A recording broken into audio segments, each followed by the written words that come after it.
We continue reading the divorce case of Delsha Hyman Hall and Noel Hall. We're now at issues regarding this case. It is a lengthy section of the document, and in much of it, there's a repetition of sections of the Property Rights of Spouses Act and also of the Maintenance Act. I've already read through the entire Property Rights of Spouses Act and the Maintenance Act. You will find those in one of the in two of the playlists. One for the Property Rights of Spouses Act, one for the Maintenance Act.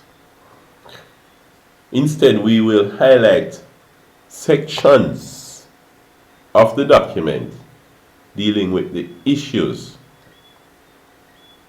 surrounding this case. First, we start here. The two main issues for the court's determination are whether the equal share rule should be applied and whether the defendant should contribute. So the defendant, Mr. Hall, whether he should contribute to the claimant, Mrs. Hyman Hall, the sum of $179,000 monthly or any sums at all as spousal and child maintenance.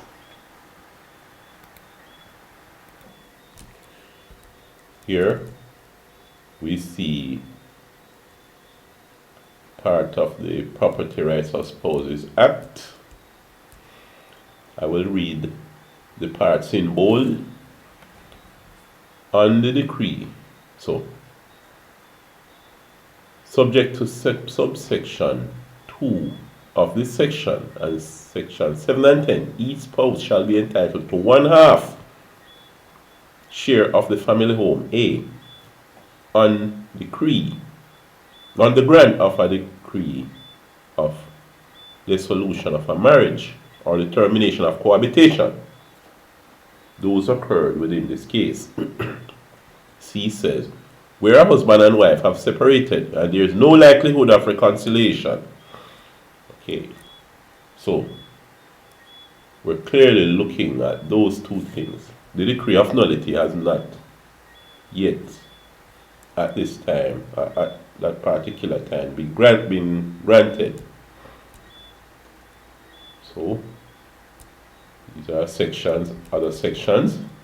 This part in bold says, an application under subsection 1A, B, or C shall be made within 12 months of the dissolution of a marriage, termination of cohabitation, annulment of marriage, or separation, or such longer period as the court may allow after hearing the applicant.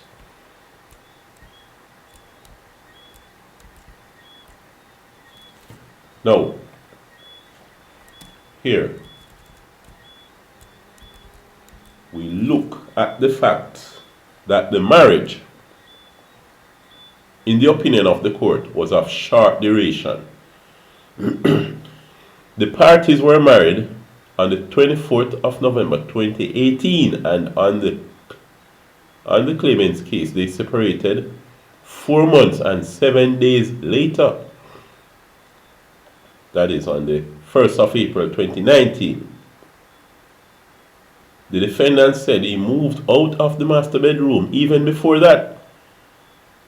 That is in February 2019, and he considered them to be separated from then. The court is prepared to accept that they separated when she left on the 1st of April 2019, when both of them were of the belief that the marriage had ended. Though the claimant averted in her affidavit filed on the 3rd of April that she is seeking a dissolution of marriage, it was still pending. So they were married and separated 4 months, a little over 4 months after that.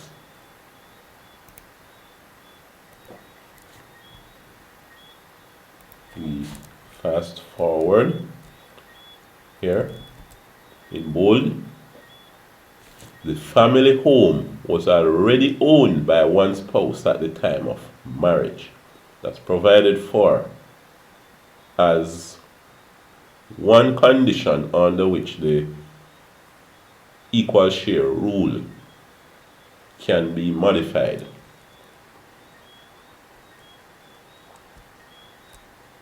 Now, we look at this section. In the case at bar, it was not argued by the claimant, Mrs. Hyman Hall, that she contributed to the acquisition of the family home. She did not argue that she did. The only maintenance she spoke of was a contribution of $30,000 monthly towards the expenses of the home. Now, we continue and we look at this section here that applies particularly to this case.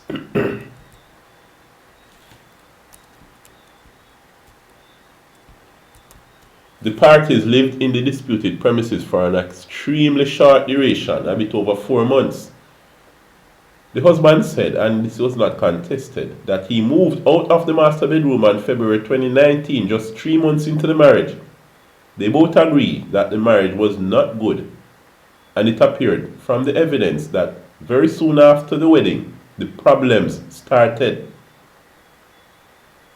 There was no, as they say, honeymoon period. The claimant said that Mrs. Hyman Hall said that she and Mr. Hall ceased to cohabit due to irreconcilable differences. They had frequent arguments over their finances. So those arguments were over money and also the child. She left because of the arguments and the tension, all in 4 months. In cross-examination, the claimant also said they never went to counseling because it would prove futile. They clearly had no time to build a life together.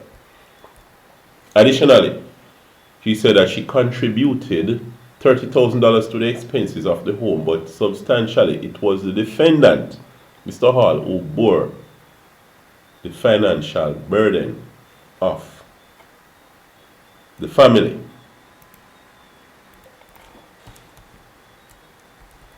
Here, the evidence showed that the defendant, Mr. Hall, had a good relationship with his mother, but she seemed to have moved out of the home due to allegations made by Mrs. Hyman Hall about her.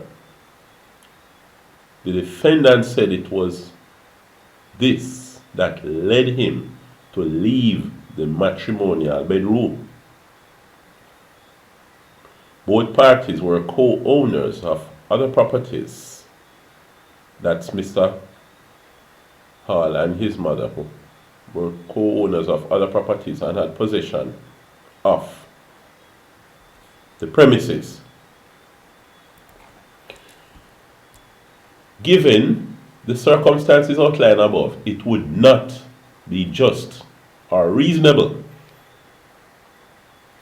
for Mrs. Hall, the claimant, to be given a 50% share or any share at all in the family home, and the court finds that sufficiently good reasons existed to depart from the 50-50 rule.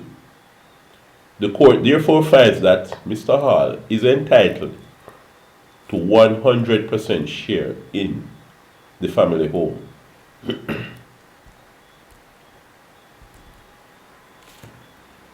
Now, here we speak about sections of the Maintenance Act. Where I had recorded the entire Maintenance Act. But here now, we look at the application of the laws to facts. The court first looked at whether Mrs. Hyman Hall had provided evidence that spousal maintenance is necessary, as she cannot practically meet the whole or part of her reasonable needs, and also whether the defendant, Mr. Hall, is capable of maintaining Mrs. Hall or to provide contribution to her. So she married him for 4 months, wants half his house, and also wants him to maintain her. The claimant said that her income had reduced to $6,000 to $7,000 per week following an accident on August 2014. By the way, the case of that accident is also in the documents of the Supreme Court. But before that, she earned $20,000 per week gross. Her evidence was that hers and the child's expenses are about $179,000 per month. She and the child's biological father are owners of an apartment at 17 Russell Terrace. It was rented at for $95,000 monthly. $65,000 went to mortgage and $30,000 to the household. She also has a maintenance order against the biological father for $34,500 monthly, but he is in arrears and pays only $20,000. The court accepts an income from the hairdressing business of $6,500 weekly, and that brings a subtotal of about $46,000 as income. She also said that she got help from her family members. Her mother would send between $500 and $1,005 US per month, but she had stopped working. She said further that other family members and friends assist periodically. She did not say that because her mother has stopped working, she no longer sends money, or that she sends less. So probably her mother is still sending money. She did not say how much assistance she gets from the other family members and friends. The court therefore allotted the sum of $75,000 Jamaican monthly, and that she would receive from her mother, other family members and friends about $500 US. The total monthly income was therefore about $121,000.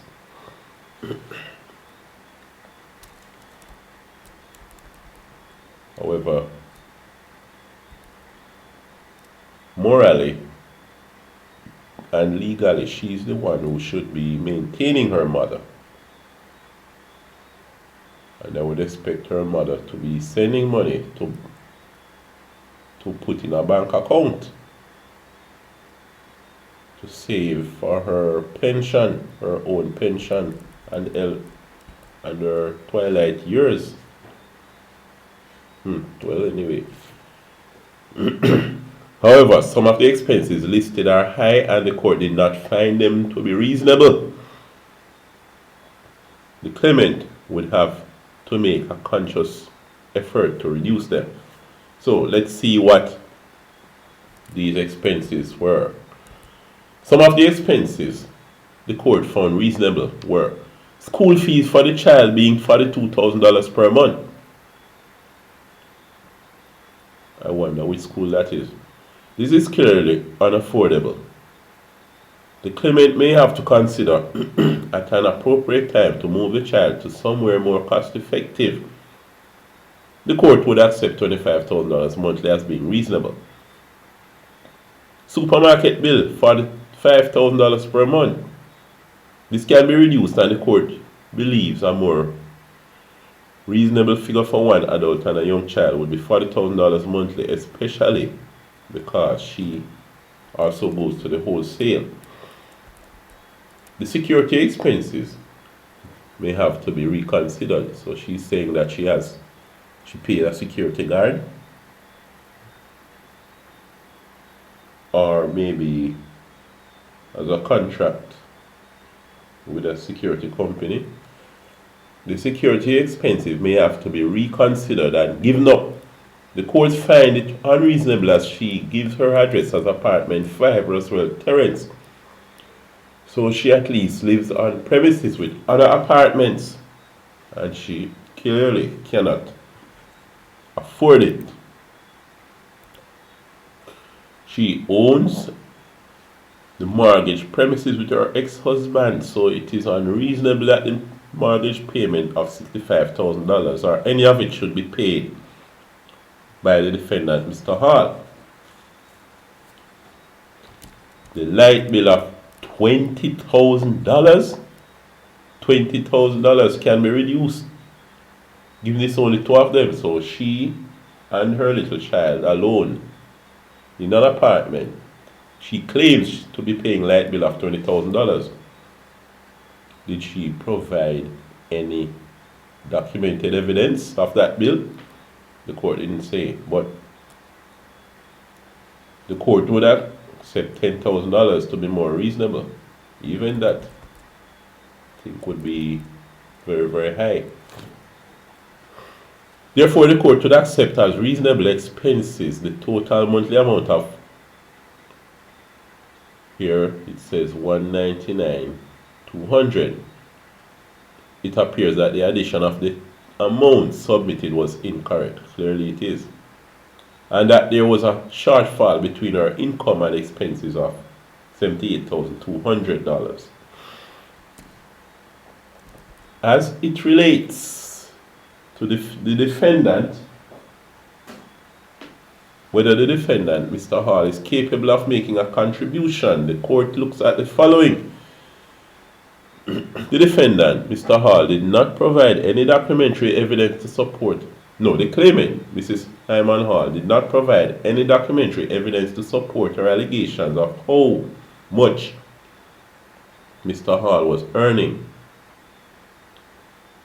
The court, however, accepts the evidence from the defendant as presented in his payslips. A review of the payslip shows a monthly disposable income of between $260,000 and $320,000. He also provided some proof of a few of his expenses. Additionally, Mr. Hall's evidence was that his liabilities are more than his assets, and the court found him to be a credible witness. The court also accepted that through Biscuit, BISSUITE,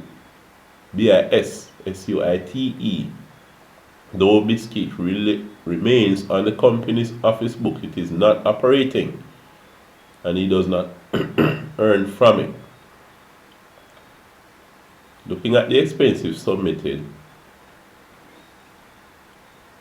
so it seems that his company, Biscuit or Biscuit, looking at the expenses submitted, the court did not accept all of them. Those in relation to his mother, for example, were high and unsubstantiated. The court, though, accepted that he financially supports his mother and would accept a figure of $20,000 monthly. Additionally, the $10,000 for skin medication was not supported by any documentation, for example, from a dermatologist, that it is needed. So you see, when you appear before the court, you have to carry documentary evidence. The court does not work on hearsay. Seems as if Mr. Hall is saying that he spends $10,000 every month buying skin medication for his mother, but he did not provide any receipt. The court was therefore prepared to accept monthly expenses of about $230,000, which would leave between $30,000 and $90,000 monthly. Therefore, the defendant can afford to make a contribution to the needs of the claimant.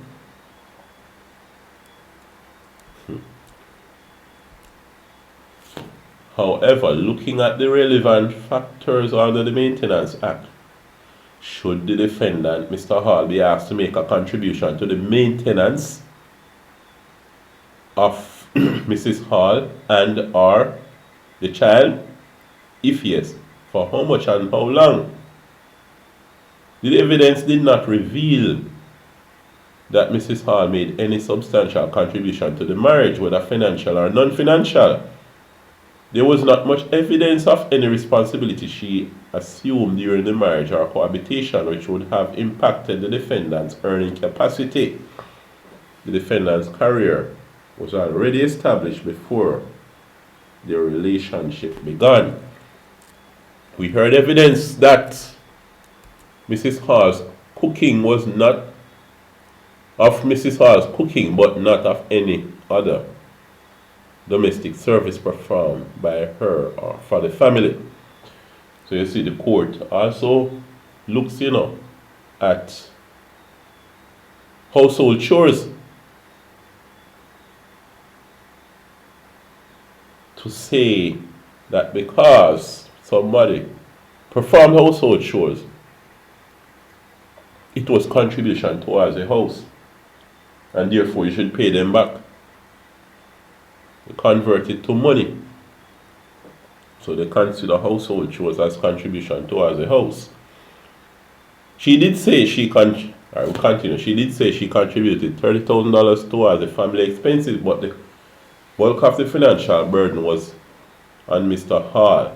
The court also considered its previous ruling where it did not find that Mrs. Hall was entitled to any share in the family home. Therefore, she would now only have an interest in the home owned by her with her ex-husband. The defendant did not say that he had a legal obligation to support his mother. So there was no court order taken out. But she lived with him, and it appears that he in fact provided some financial support to her. In relation to the quality of the relationship between the parties, very early in their marriage, problems arose, and the claimant, Mrs. Hall, admitted that the marriage was not good. Mr. Hall said that from about 3 months into the marriage, he became separated from her.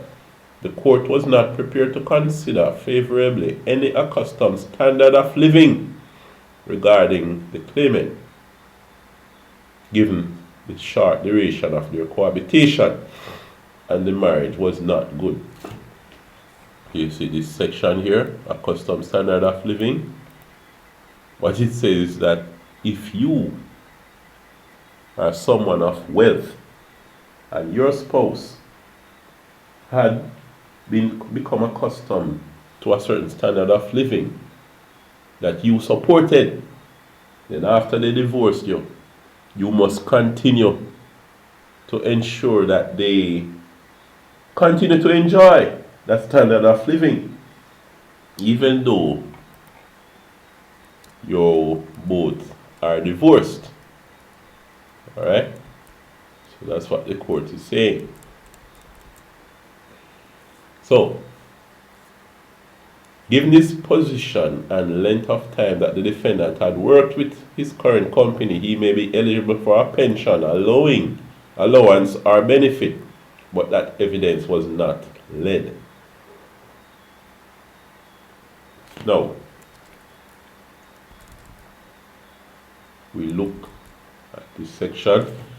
The claimant was a hairdresser and said her income had fallen. She, however, had once earned $20,000 monthly, and even with her injury, she has the capacity to be able to make a contribution towards her own support in the future.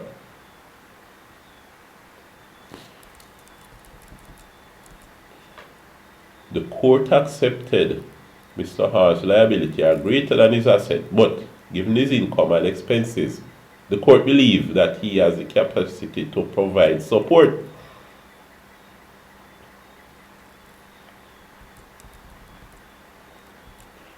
Having assessed the factors listed in Section 5 and 14, the court finds that more of the markers are in favor of her getting a contribution towards spousal support, but for a relatively short period of time.